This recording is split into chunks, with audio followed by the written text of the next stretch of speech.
This is life's dream number 43. Plant love. I wonder, are plants supportive of one another? Do they photosympathize? Let's go see Corky.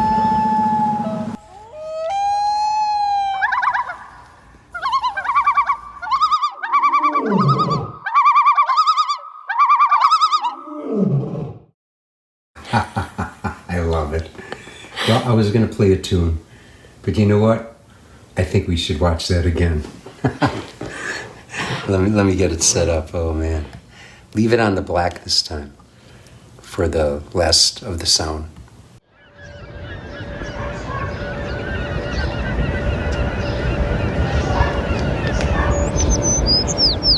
This is life's dream number 43. Plant love. I wonder, are plants supportive of one another? Do they photosympathize? Let's go see Corky.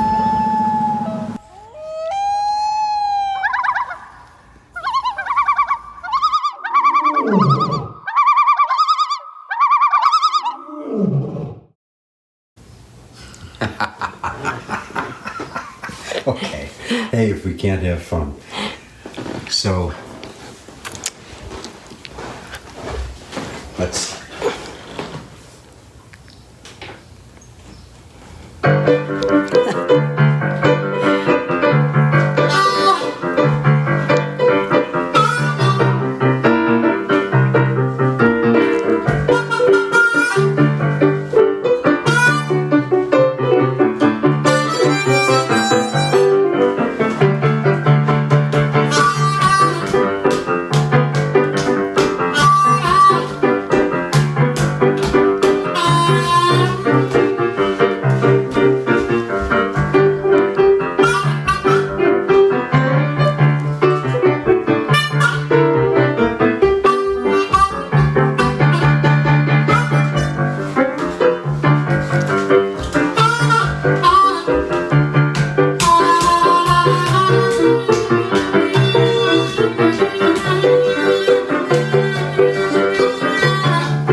makes me feel so unsure.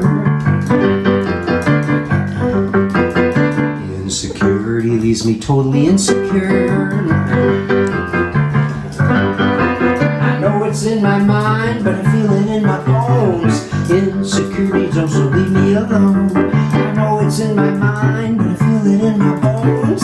Insecurity just won't leave me alone. Insecurity.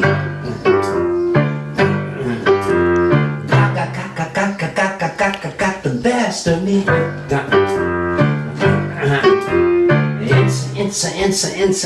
Insecurity.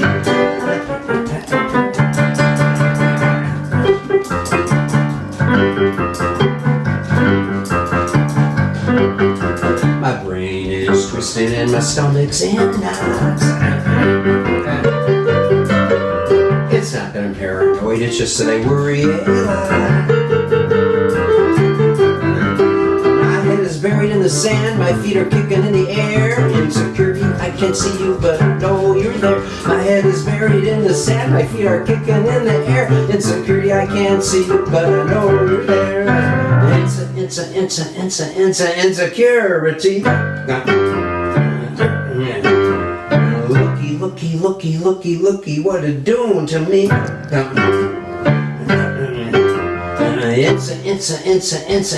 Insecurity.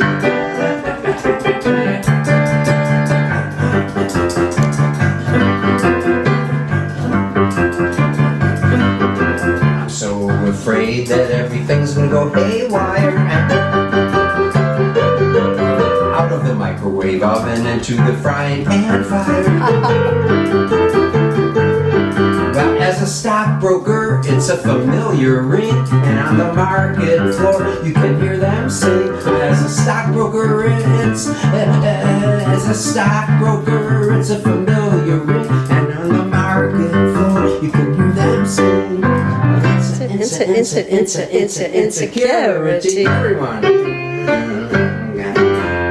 Is there any cure for me?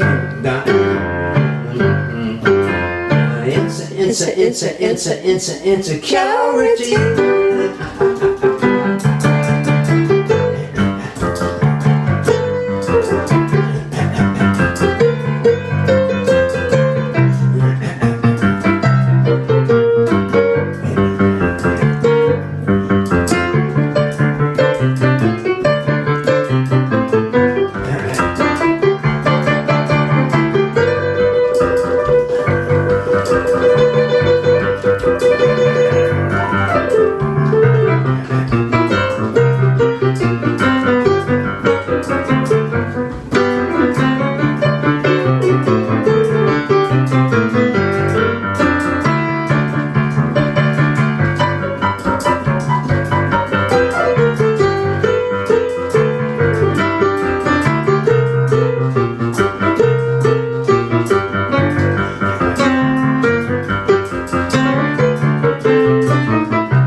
everything's gonna go haywire. Out of the microwave oven into the frying pan fire. As a stockbroker, it's a familiar ring, and on the market floor you can hear them sing. As a stockbroker, it's a familiar ring, and on the market floor you can hear them sing. Insecurity.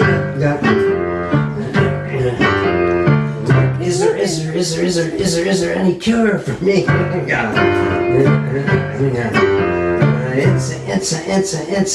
Insecurity.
Story time!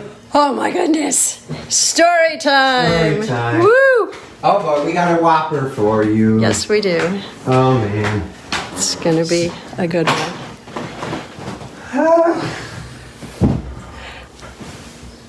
Give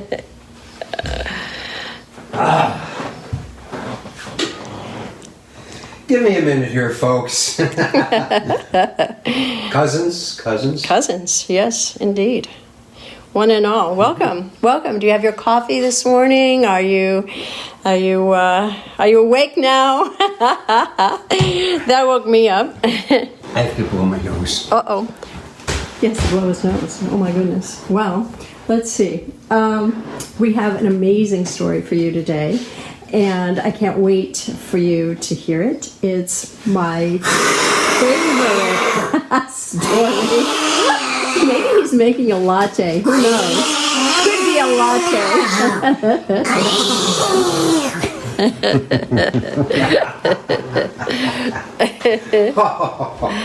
Wow, that felt good.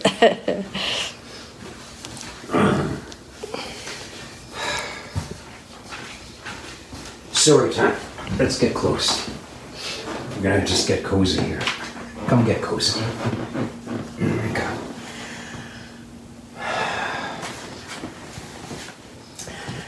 The fellow was playing keyboard in a chanting session at a yoga retreat in New York.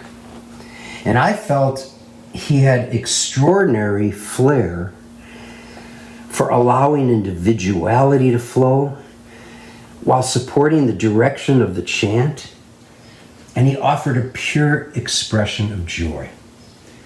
I always felt that it was important to communicate support for an artist when the moment calls, because I know myself that a little tap on the back with "keep up the great work" can help toward removing any possible insecurity and replace it with a bit of encouragement.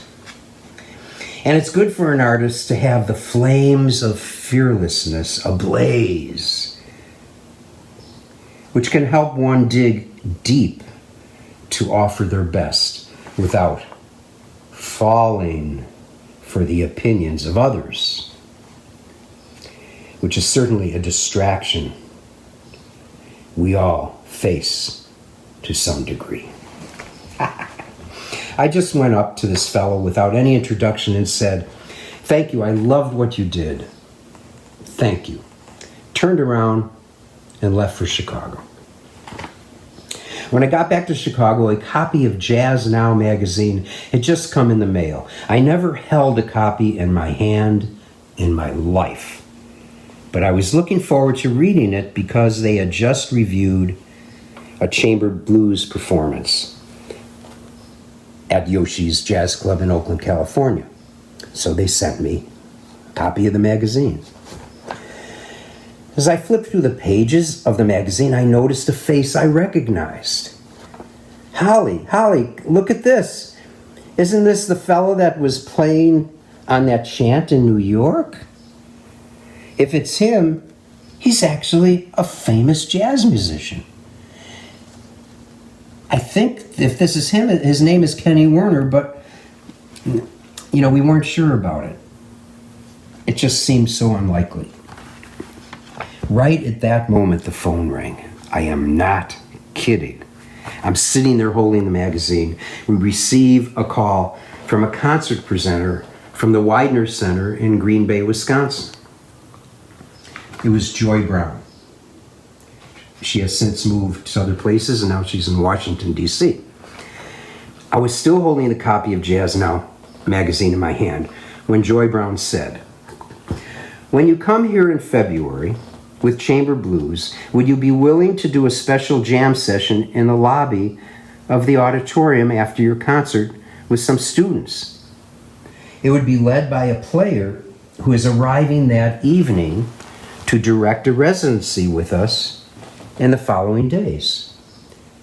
It would be just you and him and the students. His name is Kenny Werner." I responded, "Absolutely." Absolutely. In fact, I'm reading an article by Kenny Werner right now, about Kenny Werner. So, I said to Holly, we're going to find out in February if this fellow at the chant was actually Kenny Werner. The jam session didn't involve anyone in the group. It was more of a second thought by Joy Brown, so I never brought this up to any people in Chamber Blues.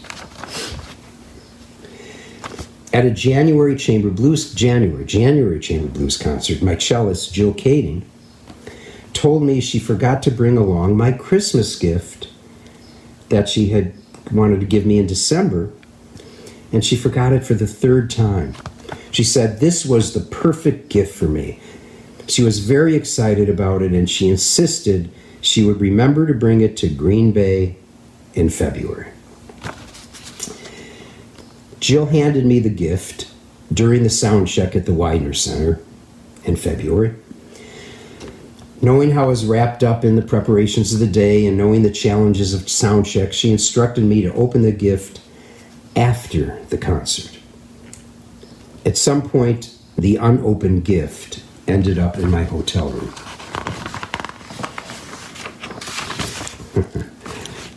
As I stood in the lobby after the concert waiting to meet Kenny, Joy Brown told me that Kenny's flight was late, probably because of the snowstorm, and so the jam session had been canceled, but he is still expected to arrive sometime tonight. I was excited to meet Kenny Werner and also see if he was actually the guy I met at the chant. So I was really disappointed not to meet him then. So when I went back to my room, I called Kenny and I left a message. Hi, Kenny. This is Corky Siegel. I was going to jam with you at the Widener Center today. I'm in room 231. Give me a call and I will meet you tomorrow for the chant. So I figured if he was the fellow at the chant, he would know what I was talking about. If he wasn't the fellow at the chant, he wouldn't have any idea what I was talking about. Perfect. The next morning, Holly and I were having breakfast with my whole crew downstairs in the restaurant of the hotel. The sound tech, the string quartet, the tabla player. There were 8 of us sitting around the table. Jill, my cellist, asked me if I opened the present yet. I told her I would go back up to my room and get it and open it in front of everyone. While I was upstairs, I thought I'd give another call to Kenny Werner. Again, it was a voicemail, so I left another message. Hey, Kenny, this is Corky Siegel again. Why don't you join us for breakfast? The synchronicity of this next scene was perfectly. The synchronicity of this next scene was perfectly choreographed by the gods of Kismet. I'm sitting at the table with 8 team members. They knew nothing about the chanting session in New York or the keyboard player I complimented. They knew nothing about the photograph of Kenny Werner in Jazz Now magazine or the timely request from Joy Brown that I jam with Kenny. And certainly they had no idea that a famous jazz musician was in our hotel in Green Bay, Wisconsin at this very moment. So far, all of these unsuspecting travelers at the hotel breakfast, all of the focus was on me opening the gift. Just as I was removing the last wrapping from the gift, this fella was walking halfway down the spiral staircase when the gift was revealed. It was Effortless Mastery, a book by Kenny Werner. The timing could not have been more precise. I yelled up toward the staircase, "Hey, Kenny, could you sign this book for me?" Kenny smiled and said, "Sure," and came over and signed the book. Imagine my crew on a roller coaster at the very top, ready to drop 20 stories, and they only just then realized they were on a roller coaster because they had just awoken. Imagine the look on their faces, the open mouths, the open eyes. They fell off their chairs, first in utter silence and then rolling on the floor, laughing in ecstasy out loud, never to regain a sense of control over their lives from this moment on. I exaggerate slightly, but you get the idea. There's 3 different perspectives here. From my team, from me, and from Kenny. 3 entirely different experiences. From the perspective of my team, I just received a gift from my cellist. And as I opened it, at the very same time, out of nowhere, the author of the book comes down the stairs to sign it. In Green Bay, Wisconsin, of all places. From my perspective,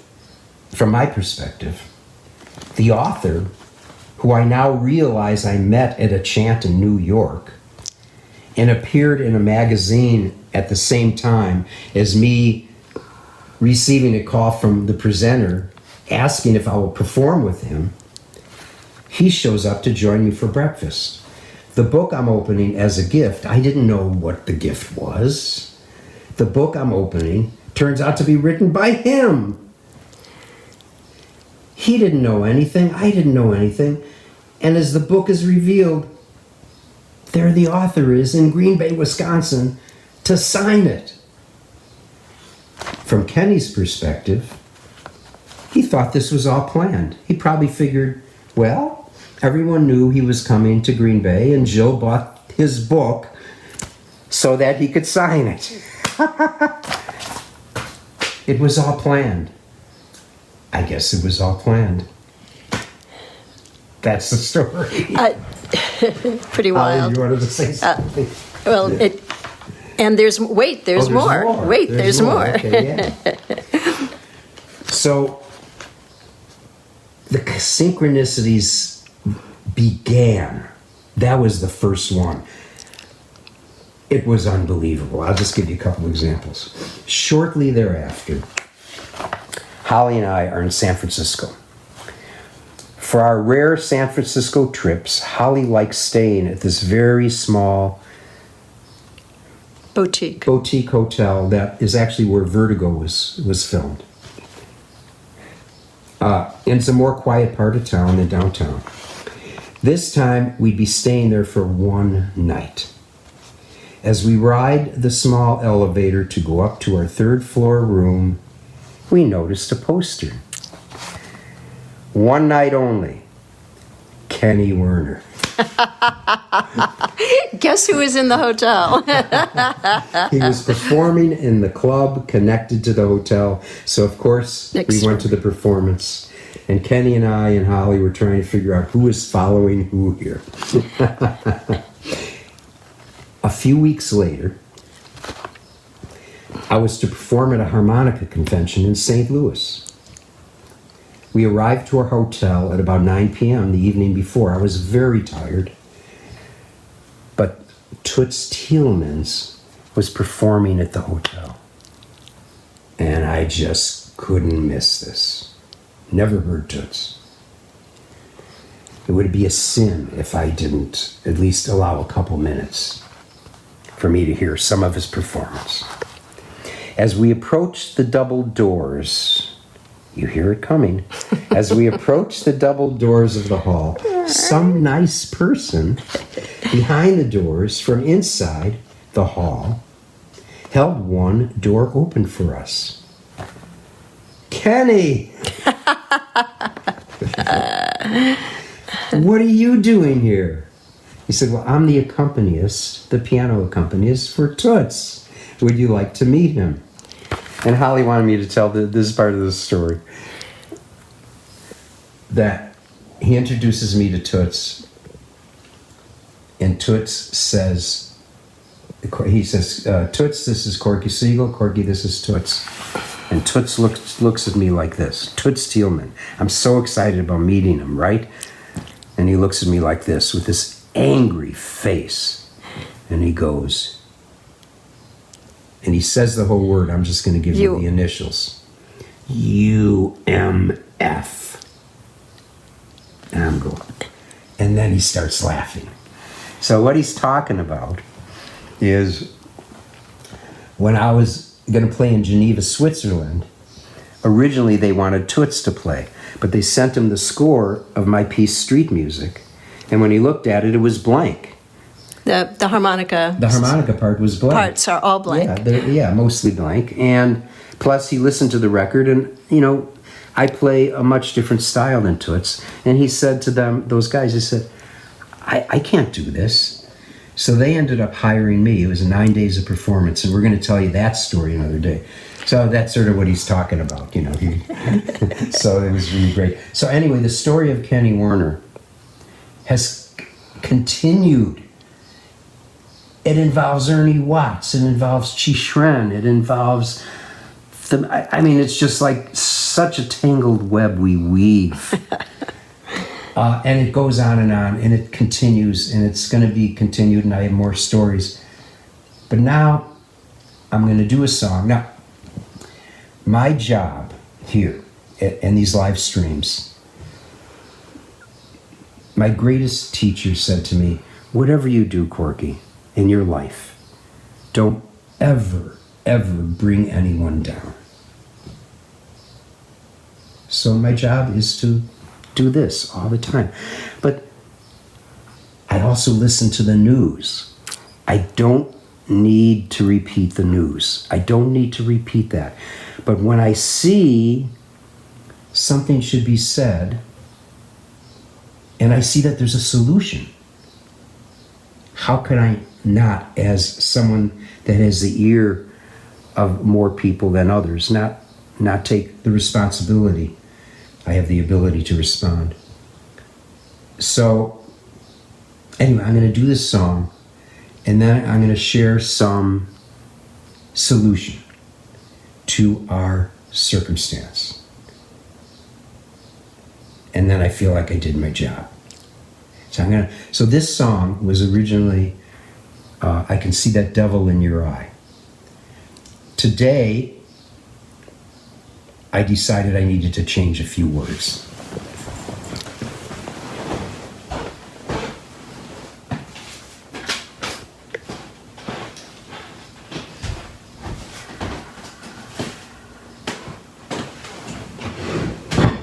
When I say today, I'm talking about a half hour ago. I got them, you can see. I had the words written out, all of a sudden scratched some out, did this whole thing. Here it is.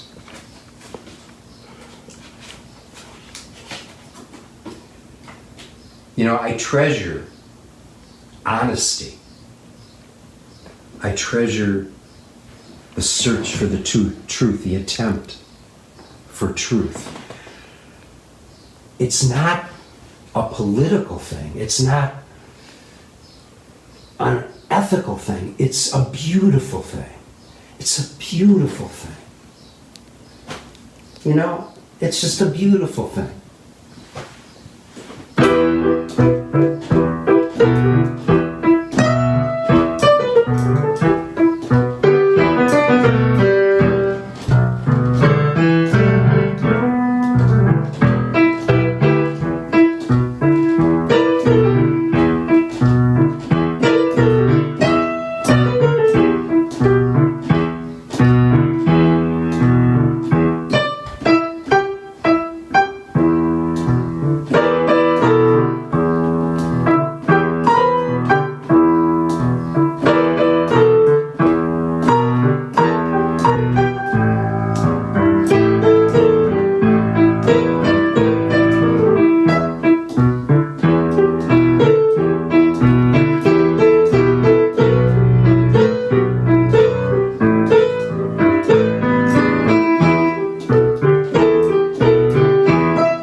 what's on your mind. Oh man, I know a what's on your mind. You don't love your people no more. Take our money and leave us behind. You can't hide that burning that I see. You can't hide that feeling when you're looking at me, oh man. Would you like to have a little talk with me? I know what's on your mind.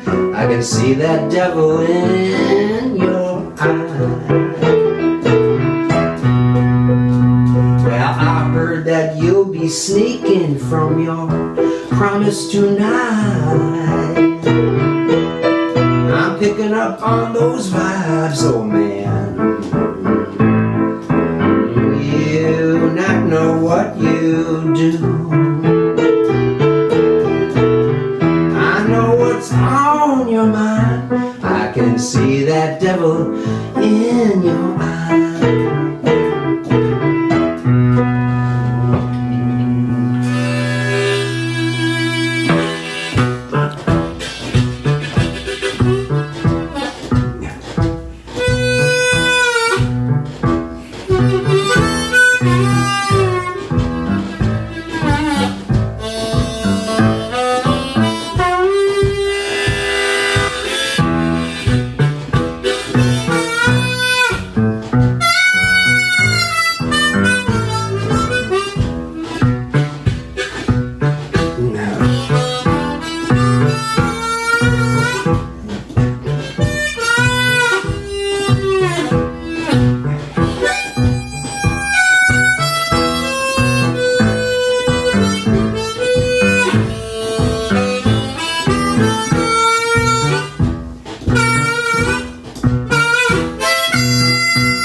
Sneaking from your promise tonight.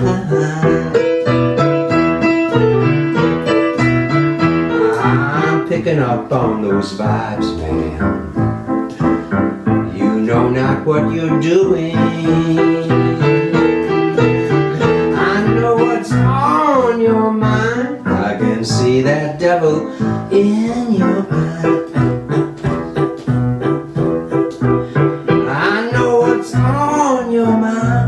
I can see that devil in your eye. I know what's on your mind. I can see that devil in your life.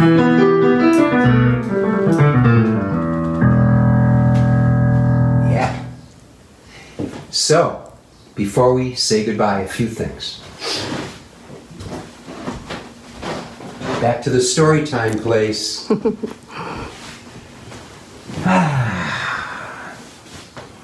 Sometimes blues is a little sad. It's still supposed to be uplifting, but sad. Think about that. Think about the New Orleans funerals. So,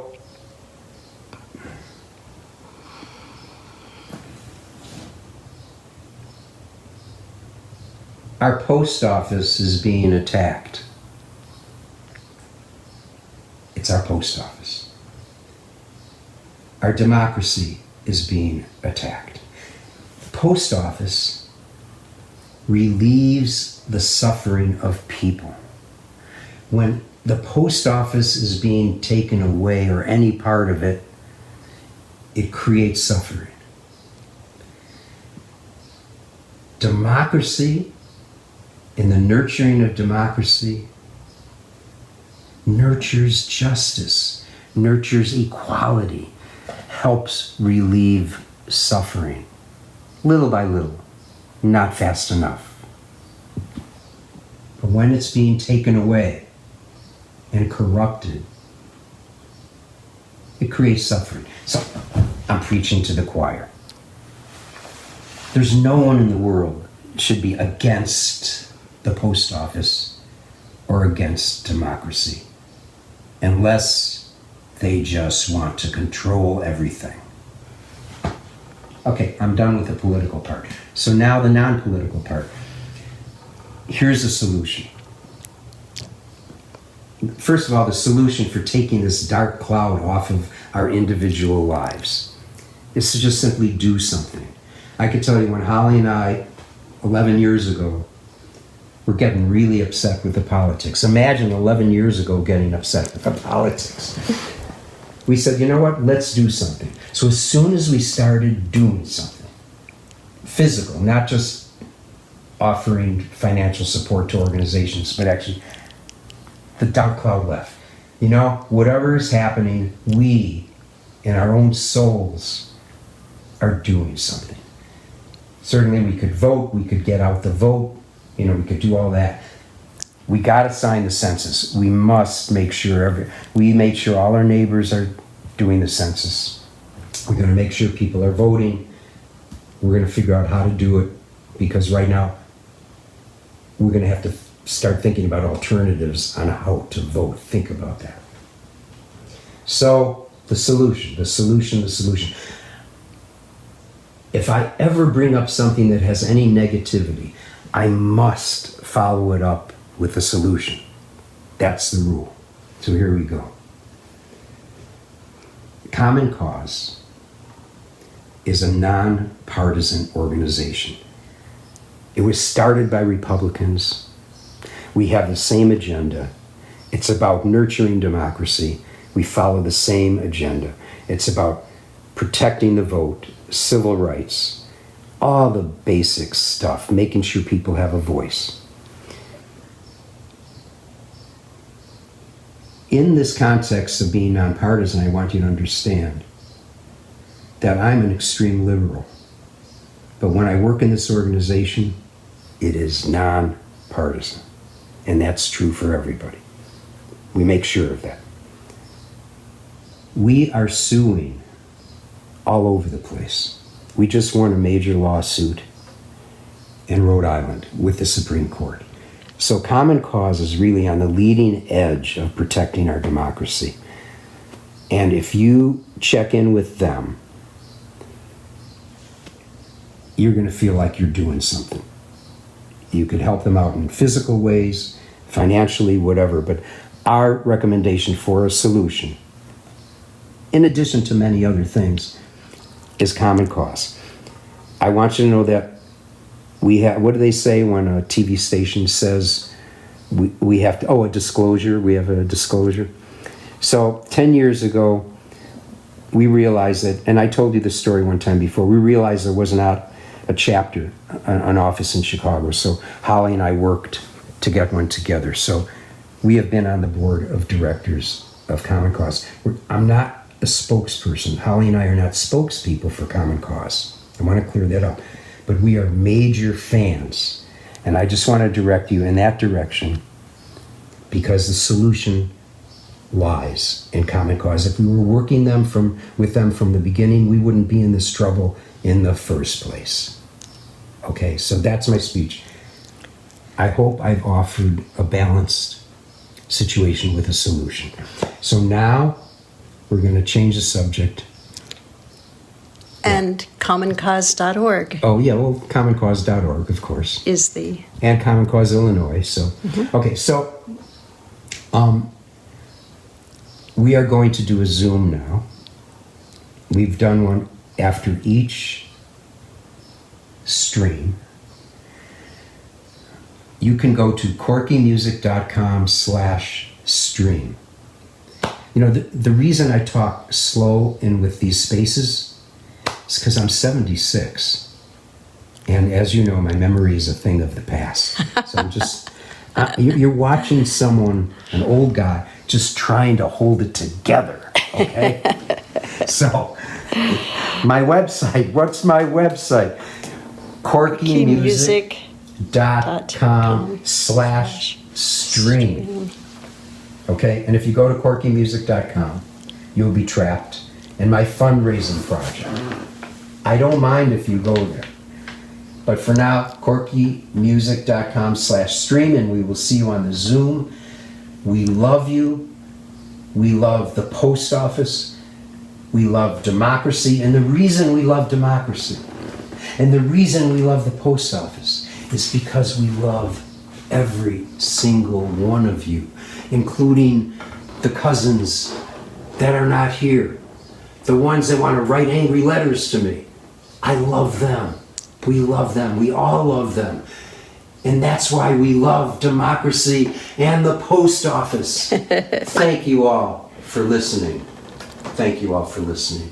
See you on our Zoom. Much love, everyone. Hang in there.